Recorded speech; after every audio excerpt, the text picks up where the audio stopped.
Hello student, आज हम देखेंगे एक्सरसाइज 4.5 जो नेक्स्ट एक्सरसाइज है क्लास 6 की, उसको शुरू करते। छोटी सी एक्सरसाइज है और 2 क्वेश्चन है इसमें, इसको करेंगे ख़त्म आज। तो ये कह रहा है फर्स्ट क्वेश्चन में कि ये कह रहा है ड्रा ए रफ स्केच। एक आपने रफ स्केच ड्रा करना है किसका, ऑफ ए क्वाड्रिलेटरल, नाम दिया हुआ है PQRS। PQRS एक क्वाड्रिलेटरल है, उसका एक रफ स्केच ड्रा करिए। ये PQRS एक क्वाड्रिलेटरल का रफ स्केच ड्रा करना है। उसके बाद कह रहा है कि ड्रा इट्स डायगोनल, इसके डायगोनल भी ड्रा करने हैं। फिर हमने इसके डायगोनल ड्रा करने हैं। नेम देम, उनका नाम देना है। Is the meeting point of diagonal, जहाँ पे मीट करते हैं डायगोनल आपस में, उनका जो मीटिंग पॉइंट है। इन द इंटीरियर और एक्सटीरियर ऑफ द क्वाड्रिलेटरल, वो मीटिंग पॉइंट डायगोनल का वो इंटीरियर में होगा या फिर एक्सटीरियर में होगा, ये आपको बताना है। तो हम एक क्वाड्रिलेटरल ड्रा कर लेते हैं। क्वाड्रिलेटरल आप समझते हैं कि जिसके अंदर 4 साइड्स होती हैं, 4 लाइन सेगमेंट से बनी एक क्लोज कर्व। एक क्लोज कर्व जो 4 लाइन सेगमेंट से बनी हुई होती है, उसको हम बोलते हैं क्वाड्रिलेटरल। तो इसका नाम क्या लिखना है, PQRS। कहीं से भी स्टार्ट कर दो, यहाँ मैंने P लिख दिया, यहाँ लिख दो, जहाँ मर्जी लिखना चाहो आप। PQ ऑर्डर यही होना चाहिए, PQRS। ठीक है बच्चे, तो ये आप इधर से भी लिख सकते हो, PQRS, जैसे मर्जी लिख लीजिए। फिर कह रहा है ड्रा इट्स डायगोनल। डायगोनल क्या होते हैं, पहले आपको ये समझना है डायगोनल क्या होते हैं। What is diagonal? डायगोनल जो होते हैं किसी क्वाड्रिलेटरल के, वो होते हैं अगर अपोजिट वर्टिसेस को हम ज्वाइन कर देते हैं, किसी भी जो क्वाड्रिलेटरल है उसके अपोजिट वर्टिसेस, जैसे Q और S एक दूसरे के क्या हैं, अपोजिट हैं। या फिर ये कहें कि दो जो नॉन कंजिक्यूटिव वर्टिसेस हैं, जो लगातार नहीं है, नॉन कंजिक्यूटिव वर्टिसेस, जैसे P और Q दोनों लगातार हैं, तो दो लगातार अगर वर्टिसेस को ज्वाइन करते हैं तो वो तो होती है साइड। और जो नॉन कंजेक्टिव वर्टिसेस होते हैं, जैसे P के बाद Q आता है, तो Q तो कंजेक्टिव हो गया। और कंजिक्यूटिव कौन सा नहीं है, R बाद में, मतलब लगातार नहीं है ना, तो P को मैं R से ज्वाइन करूँगा तो ये क्या हो जाएगा, इसका डायगोनल हो जाएगा। तो ये मैंने इसको ज्वाइन कर दिया P को R से। ये क्या है, दोनों नॉन कंजिक्यूटिव वर्टिसेस हैं। इसी तरीके से Q और R भी दोनों क्या हैं, नॉन कंजेक्टिव वर्टिसेस हैं। तो इसके डायगोनल हमने ड्रा कर दिए, उसका नाम भी लिखना है। तो डायगोनल्स का नाम क्या क्या हो गया, PR एंड QS लिख दो, SQ कह दो, उससे कोई फर्क नहीं पड़ेगा। तो ये डायगोनल्स हो गए इसके दोनों। ठीक है बच्चे, उसके बाद कह रहा था नेम दे दिया हमने PR और QS। Is the meeting point, meeting point ये है दोनों का, इसका नाम मैं कुछ भी लिख दूं, मैंने O कह दिया। ठीक है, is the meeting point of it the diagonals, diagonal का जो मीटिंग पॉइंट है इन द इंटीरियर और एक्सटीरियर। बताइए ये पॉइंट जो है O इंटीरियर में है या एक्सटीरियर में है, तो बोलिए यस, किस में है, इंटीरियर में है। तो मीटिंग पॉइंट्स ऑफ डायगोनल्स क्या है, meeting points of diagonal, meeting point of diagonals क्या होगा बच्चे, is in the interior of quadrilateral PQRS। PQRS quadrilateral के इंटीरियर में होगा ये मीटिंग पॉइंट। तो ये आपका क्वेश्चन नंबर फर्स्ट हाफ का कंप्लीट होता है। उसके बाद कह रहा है क्वेश्चन नंबर 2 में आ जाते हैं। क्वेश्चन नंबर 2 में कह रहा है sorry, draw a rough sketch of quadrilateral KLMN। कोई KLMN एक क्वाड्रिलेटरल है, उसका रफ स्केच आपने ड्रा करना है। तो इसी तरीके से आप एक क्वाड्रिलेटरल बना दीजिए। मैंने ये बना दी क्वाड्रिलेटरल, इसका नाम लिख देते हैं क्या, KLMN।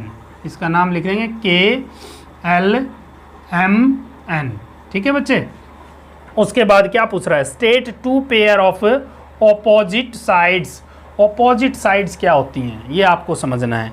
ऑपोजिट साइड्स क्या होती हैं बच्चे, एक तो मैंने बताया था ऑपोजिट वर्टिसेस, जिसके अंदर क्या होगा, देखिए ऑपोजिट साइड जो होती हैं उसमें कोई भी वर्टिसेस कॉमन नहीं होगा। कोई मतलब क्वाड्रिलेटरल की आपको अपोजिट साइड्स बतानी है, तो जो अपोजिट साइड्स वो होती हैं जिनके अंदर कोई भी वर्टिसेस कॉमन नहीं हो। जैसे KL और MN दोनों क्या होंगी, अपोजिट होंगी, आमने सामने की होंगी। KL और MN में कोई वर्टिसेस कॉमन नहीं है, इसमें K और L आ गए, इसमें M और N आ गए, तो कोई वर्टिसेस कॉमन नहीं है। इसी तरीके से KN और LM ये क्या होगी, अपोजिट। तो 2 पेयर आपको बताने थे अपोजिट साइड्स के।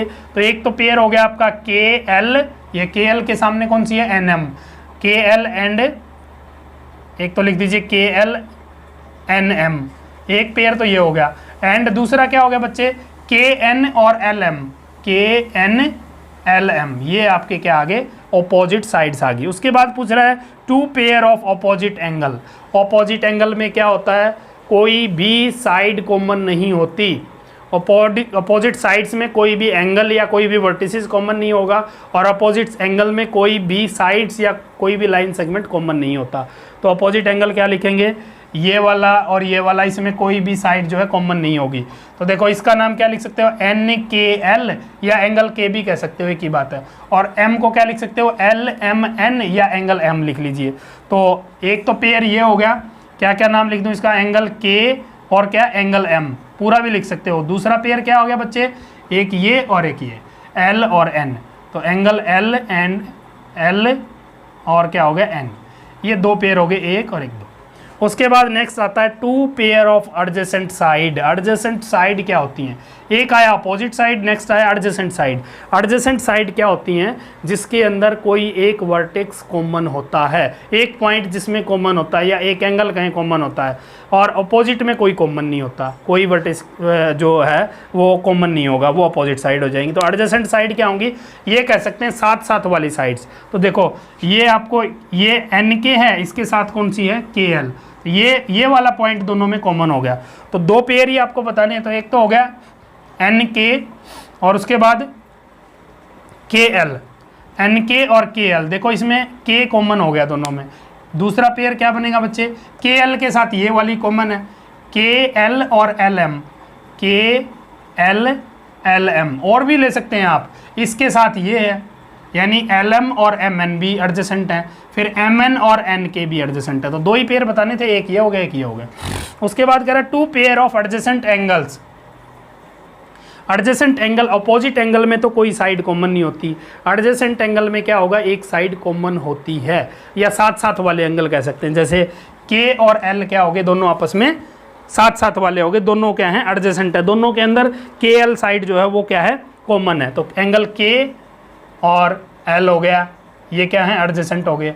एंड दूसरा पेयर क्या लिख सकते हो, L और M, या M और N भी कह सकते हो, एंगल M और क्या हो गया, एंगल N, ये आपके क्या हो गए, एडजेसेंट एंगल्स के पेयर। तो आपको समझ आ गया होगा, एडजेसेंट एंगल में एक साइड कॉमन होती है, और अपोजिट एंगल में कोई भी साइड कॉमन नहीं होती, और अपोजिट साइड्स में कोई वर्टेक्स कॉमन नहीं होता, वर्टिसेस कॉमन नहीं होता, और एडजेसेंट साइड्स के अंदर एक वर्टेक्स कॉमन होता है। तो इस तरीके से ये एक्सरसाइज आपकी कंप्लीट होती है 4.5। अब हम नेक्स्ट एक्सरसाइज में मिलेंगे नेक्स्ट वीडियो के साथ, तब तक के लिए गुड बाय, थैंक यू।